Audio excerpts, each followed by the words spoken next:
ごきげんよう、あすままです。今回は焼きうどんレシピです。チャンネル登録もお願いします。味の決め手は高橋商店の和風万能安丸だし。原材料の椎茸、昆布、イワシ、サバ、カツオは国産。愛媛県産のイワシ煮干し使用です。四国で一番売れてるだしパックです。水から煮出すパック入りのだしですけれども、今回はパックを破った中身を使います。チャンネル登録もお願いします。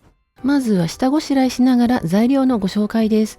分量は概要欄にも書いておきますので、さらっと聞き流していただいて大丈夫です。冷凍うどんは袋のままチンできるタイプを使います。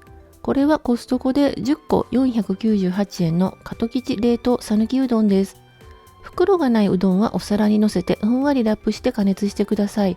個数によって加熱時間は違いますが、今回3玉使いまして600ワットで5分かかりました。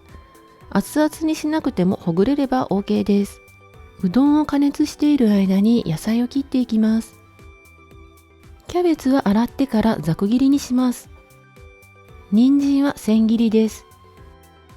長ネギは斜めに切っていきます。舞茸はほぐしておきます。だしパックの破る方向はパックの繊維に逆らうとうまくいかないです。折り目を下にして接着部分から切ると手で破れます。豚肉にはお酒を少量振りかけて揉み込んでおきます。フライパンにごま油を引き豚肉を炒めます。豚肉の代用でちくわもおすすめです。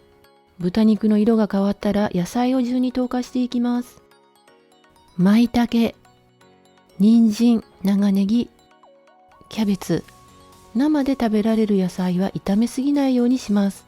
舞茸をしめじにしたり、長ネギを玉ねぎにしたり、ピーマンやナスなどお野菜も好みでチョイスして大丈夫です。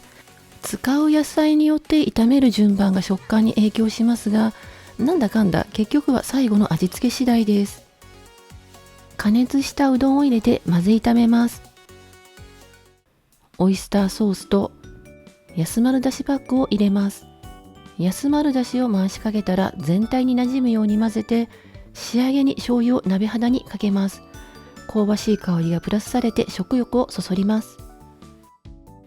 お皿に盛り付けてからお好みで青のりや紅生姜をトッピングします。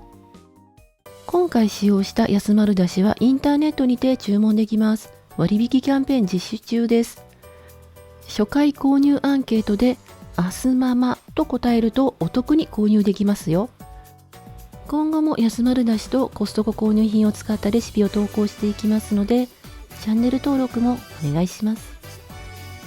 今回も最後まで見てくださりありがとうございました。